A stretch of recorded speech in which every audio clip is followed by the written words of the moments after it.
하나, 둘, 셋! 여러분, 남북 대화의 물꼬가 트이고 있습니다.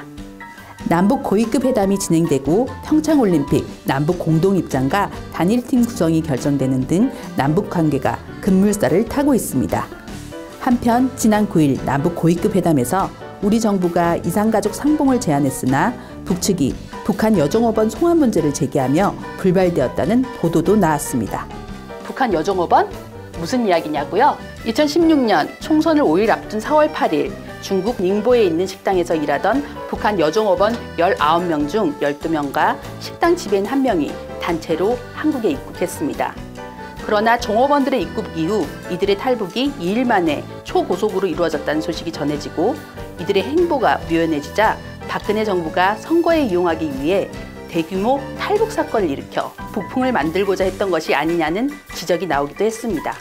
북풍이란 선거 기간 보수 정당에 유리하도록 일부러 안보 위협 분위기를 조성하는 행위를 말합니다.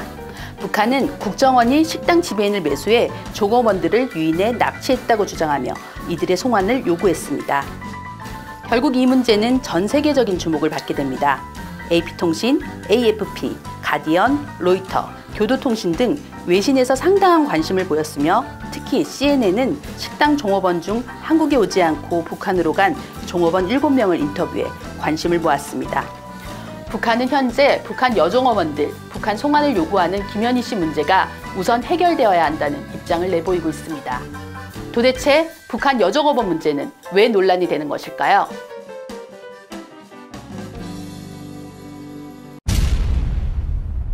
알려진 바에 따르면 탈북자들이 제3국을 거쳐 한국에 들어오기 위해서는 보호요청, 합동신문조사, 입국을 위한 서류 준비 등 최소 한 달 이상이 걸린다고 합니다. 그러나 이번 사건에서 북한 종업원들은 1박 2일도 안 되는 짧은 시간 만에 닝보, 말레이시아를 거쳐 한국에 입국하게 됩니다.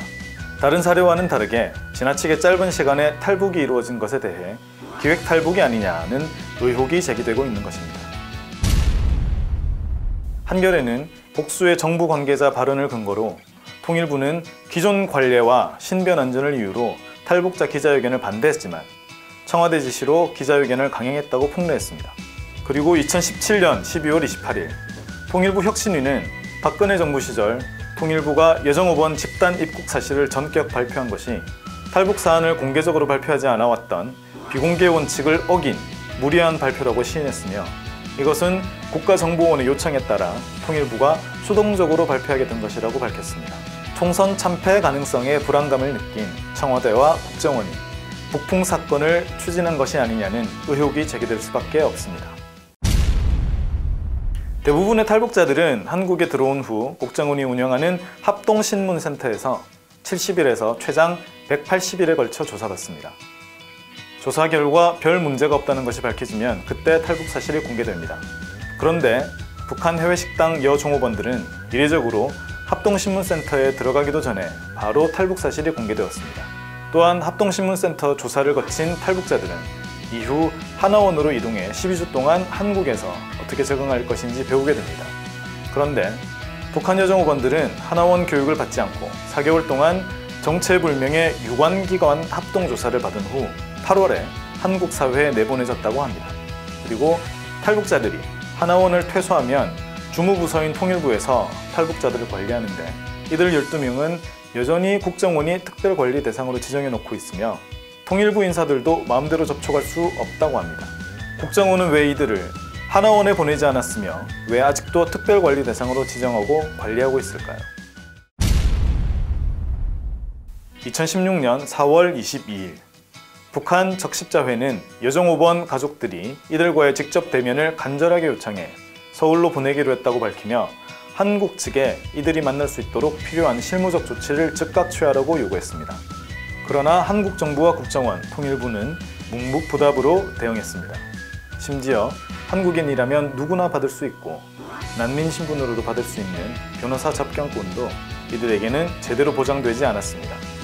민주사회를 위한 변호사 모임 민변의 변호사들은 2016년 5월 한 재미동포를 통해 여종업원 12명의 부모들이 자녀들을 접견할 것을 위임한다는 내용의 위임장을 받아 국정원에 무려 6차례나 종업원 접견 요청을 했습니다. 그러나 국정원은 이를 모두 거부했습니다.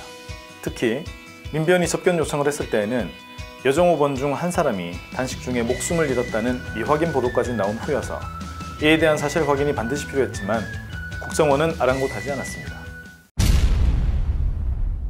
이 사건은 초기부터 국회의원 선거를 앞두고 국정원이 주도한 북풍 사건이라는 의혹이 있었고, 당사자인 국정원이 관련 정보를 계속 은폐하면서 박근혜 정부 시기 대표적인 국정원 공작정치 사건으로 지목받아 왔습니다. 그러나 국정원이 자체로 만든 국정원 적폐청산 TF팀은 2012년 대선 국정원 댓글 공작, 화교 유우성 씨의 간첩 조작 사건, 세월호 사건에 대한 국정원 개입 의혹 등 13개 사건을 조사하면서도 이 문제는 다루지 않았습니다. 이와 관련해 한 여권 인사는 확실한 공작으로 확인되면 국정원 문을 닫으라고 해야 할 사안이어서 목록에 들어가기 어렵다라면서 설령 사실이라고 해도 묻고 가야 할 사안이다. 이것은 개별 정권 차원의 문제가 아니다 라고 말했다고 합니다. 도대체 진실은 무엇일까요? 2017년 3월 여정호원들이 전원대학에 입학했다는 기사가 보도되었습니다. 그러나 그들이 어떤 대학, 어떤 학과에 입학했는지에 대한 정보는 하나도 공개된 것이 없습니다. 한국에 입국한 지 2년이 다 되어 가는데 철저히 국정원의 관리하에서 민간인과의 접촉이 막힌 채 살아가는 12명의 북한 여정호원들.